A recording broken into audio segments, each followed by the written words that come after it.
Welcome back to our channel Jileebi Cuisine. ക്രിസ്മസിന് ഒരു special stew ആയാലോ? ചിക്കൻ സ്റ്റൂ ആണ്. പണ്ടൊക്കെ കല്യാണത്തിനൊക്കെ സെർവ് ചെയ്തുകൊണ്ടിരുന്നതാണ്. ബ്രെഡിൻ്റെ കൂടെ സെർവ് ചെയ്തിരുന്ന ഒരു കറിയാണ് ഈ ഒരു ചിക്കൻ സ്റ്റൂ. നല്ല കോമ്പിനേഷനാണ് ബ്രെഡിൻ്റെ ഒപ്പം അല്ലെങ്കിൽ അപ്പത്തിൻ്റെ ഒപ്പം. നിങ്ങൾക്ക് ഇഷ്ടമുള്ള പൊറോട്ടയോ ചപ്പാത്തി എന്താണെന്ന് വെച്ചാൽ അതിൻ്റെ കൂടെയൊക്കെ കഴിക്കാവുന്നതാണ്. നല്ല ടേസ്റ്റി ആയിട്ടുള്ള സ്റ്റൂ നമുക്ക് തയ്യാറാക്കിയെടുക്കാം. അപ്പത്തിൻ്റെ റെസിപ്പി ഞാൻ ഓൾറെഡി അപ്ലോഡ് ചെയ്തിട്ടുണ്ട്. കണ്ടിട്ടില്ലെങ്കിൽ കാണുക, ലിങ്ക് കൊടുക്കാം. അതേപോലെ ഈ ചാനൽ നിങ്ങൾ ആദ്യമായിട്ടാണ് കാണുന്നതെങ്കിൽ ഒന്ന് സബ്സ്ക്രൈബ് ചെയ്യുക, നോട്ടിഫിക്കേഷനായി ബെല്ലൈക്കണോടെ ക്ലിക്ക് ചെയ്യുക. അതേപോലെ ഫേസ്ബുക്ക് പേജും ഫോളോ ചെയ്യാം. അപ്പോൾ നമുക്ക് റെസിപ്പിയിലേക്ക് പോവാം. സ്റ്റൂവിന് നമുക്ക് 1/2 കിലോ ചിക്കൻ വേണം. അത് കുറച്ച് ചെറിയ കഷ്ണങ്ങളാക്കി നുറുക്കിയെടുക്കുന്നതായിരിക്കും സ്റ്റൂവിന് നല്ലത്. ചിക്കൻ നമ്മൾ പ്രഷർ കുക്ക് ചെയ്യുന്നുണ്ട് ആദ്യം. അപ്പോൾ അതിൻ്റെ കൂടെ ചേർക്കാനായിട്ട് 2 പൊട്ടറ്റോ, 2 ക്യാരറ്റ്, 2 പച്ചമുളക് ഇത്രയും കൂടെ വേണം. അതും ഇതുപോലെ ചെറിയ കഷ്ണങ്ങളാക്കി നുറുക്കിയതിന് ശേഷം കുക്കറിലേക്ക് ഇട്ട് കൊടുക്കുക. കുക്കറിൽ ഇട്ട് വേവിക്കുന്നത് അതൊന്ന് ആ ചിക്കൻ ഒന്ന് കുറച്ച് സോഫ്റ്റായിട്ട് കിട്ടാൻ വേണ്ടിയിട്ടാണ്. ഇതിലേക്ക് 1 പിഞ്ച് മഞ്ഞൾപ്പൊടി ഇട്ട് കൊടുക്കാം. ഇതിൽ കൂടുതൽ ആകരുത്, കറിയുടെ കളറ് മാറിപ്പോവും. മുളക് പൊടി 1/4 സ്പൂണിൽ കൂടുതൽ ചേർത്ത് കൊടുക്കാം. ഇതിലേക്ക് ആവശ്യത്തിനുള്ള ഉപ്പൂടെ ഇട്ട് കൊടുക്കാം. ഇത് പ്രഷർ കുക്ക് ചെയ്യാം. അതിനായിട്ട് ഇതിലേക്ക് 1/4 കപ്പ് വെള്ളവും കൂടെ ഒഴിച്ചു കൊടുക്കാം. ഈ ചിക്കൻ്റെ വെള്ളം കൂടി ഇതിലേക്ക് ഇറങ്ങും. അപ്പോൾ അത്രയും വെള്ളത്തിൻ്റെ ആവശ്യമേ ഉള്ളൂ. അടച്ചു കൊടുക്കാം. എന്നിട്ട് 1 വിസിൽ കേട്ടാൽ മതി. മീഡിയം ഫ്ലെയിമിൽ കുക്ക് ചെയ്തെടുക്കാം. നമ്മുടെ കറി കുറച്ച് തിക്കായിട്ട് കിട്ടാൻ വേണ്ടിയിട്ട് ഇതിലേക്ക് ഞാൻ കുറച്ച് കശുവണ്ടി ചേർത്ത് കൊടുക്കുന്നുണ്ട്.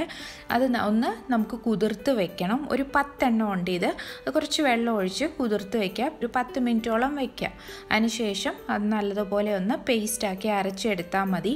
ഇതിൻ്റെ ആ ഒരു സ്വീറ്റ് ടേസ്റ്റും നമ്മുടെ കറിക്ക് നല്ല ടേസ്റ്റ് ആയിരിക്കും. നമുക്ക് മസാല തയ്യാറാക്കാം. അതിനായിട്ട് ഒരു 3 ഏലക്ക, 2 ഗ്രാമ്പു, ഒരു ചെറിയ 2 കഷ്ണം പട്ട ഇത്രയാണ് എടുത്തിരിക്കുന്നത്. ഇനി ഇതിലേക്ക് ഒരു 1/2 ടീസ്പൂൺ പെരിഞ്ജീരകം കൂടെ ചേർത്ത് കൊടുക്കാം. 1/2 ടീസ്പൂൺ ജീരകം കൂടെ ചേർത്ത് കൊടുക്കാം. റോസ്റ്റ് ചെയ്തെടുക്കുക. ഈ ജീരകവും പെരിഞ്ജീരകവും ഒക്കെ ഇങ്ങനെ പൊട്ടുന്ന ഒരു ശബ്ദം കേൾക്കുമ്പോഴത്തേക്ക് ഓഫ് ചെയ്യുക. അതിനുശേഷം ഒന്ന് തണുക്കാനായിട്ട് വയ്ക്കുക. എന്നിട്ട് നല്ലതുപോലെ ഒന്ന് പൊടിച്ചെടുക്കുക.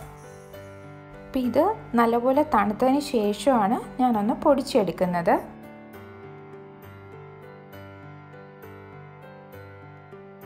മസാല ഞാനിപ്പോൾ ഒരു പാത്രത്തിലേക്ക് മാറ്റുകയാണ്. എന്നിട്ട് അതൊന്ന് അടച്ചു വയ്ക്കാം. അപ്പോൾ കറിയിലേക്ക് ചേർക്കുന്നത് വരെ അത് അടഞ്ഞിരിക്കട്ടെ. അപ്പോൾ അതിൻ്റെ ആ ഒരു നല്ല മണമൊക്കെ അതിൽ നിൽക്കും. സ്റ്റൂവിലേക്ക് ചേർക്കാനായിട്ട് കുറച്ച് വലിപ്പമുള്ള ഒരു കഷ്ണം ഇഞ്ചി വേണം. അതേപോലെ ഒരു 10 അല്ലി വെളുത്തുള്ളി. ഇത് നമുക്കൊന്ന് മിക്സിയിൽ ചതച്ചെടുക്കാം.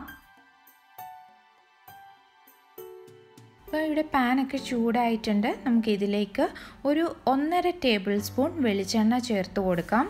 വെളിച്ചെണ്ണയാണ് ബെസ്റ്റ് ഈ കറിക്ക്. നിങ്ങൾക്ക് ഇതില്ലെങ്കിൽ വേറെ എണ്ണ യൂസ് ചെയ്യുക. ഇതിലേക്ക് ഇഞ്ചിയും വെളുത്തുള്ളിയും ചതച്ചു വെച്ചിരിക്കുന്നത് ചേർത്ത് കൊടുക്കാം.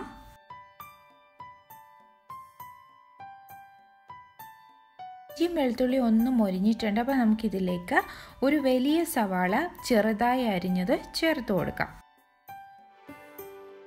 ആവശ്യത്തിനുള്ള ഉപ്പൂടി ഇട്ട് കൊടുത്തിട്ട് സവാളയൊന്ന് വഴറ്റിയെടുക്കാം. സവാളയൊക്കെ വഴണ്ട് ഒരു കണ്ണാടി പരുവായിട്ടുണ്ട്. അപ്പം നമുക്കിതിലേക്ക് നമ്മൾ പൊടിച്ചു വെച്ചിരിക്കുന്ന മസാല ചേർത്ത് കൊടുക്കാം. നമ്മൾ കുക്കറിൽ വേവിച്ചെടുത്ത ചിക്കൻ അത് മൊത്തത്തിൽ വെള്ളത്തോടു കൂടി തന്നെ ചേർത്ത് കൊടുക്കാം.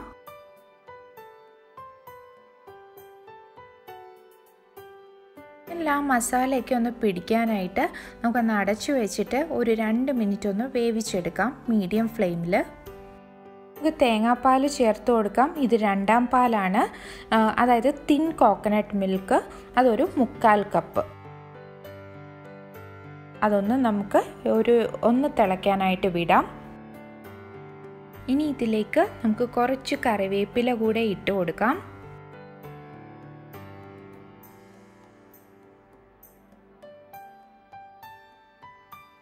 2ാം പാലിൽ ചിക്കൻ ഞാൻ ഏകദേശം ഒരു 3 മിനിറ്റോളം വേവിച്ചെടുത്തിട്ടുണ്ട്.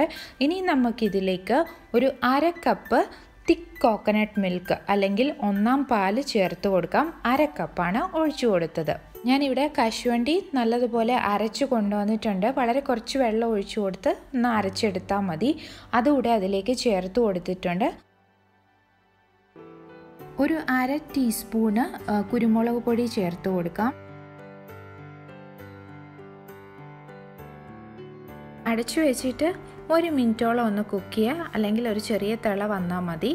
അപ്പോൾ നമ്മുടെ ചിക്കൻ സ്റ്റൂ ഇവിടെ തയ്യാറായിട്ടുണ്ട്. നല്ല ടേസ്റ്റി ആയിട്ടുള്ള, നല്ല റിച്ച് ആയിട്ടുള്ള സ്റ്റൂ ആണ്. നല്ല കുറച്ച് കുറുകുറാന്നിരിക്കുന്ന ഒരു ചാറൊക്കെയാണ് ഇതിന്.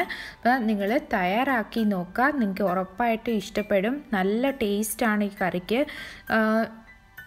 തയ്യാറാക്കി നോക്കിയിട്ട് നിങ്ങളുടെ അഭിപ്രായം പറയുക. അതേപോലെ നിങ്ങൾക്ക് ഇഷ്ടപ്പെട്ടാൽ വീഡിയോ മറ്റുള്ളവരുമൊക്കെ ആയിട്ട് ഷെയർ ചെയ്യുക. അപ്പോൾ വീണ്ടും കാണുന്നത് വരെ ബൈ ബൈ. Thank you.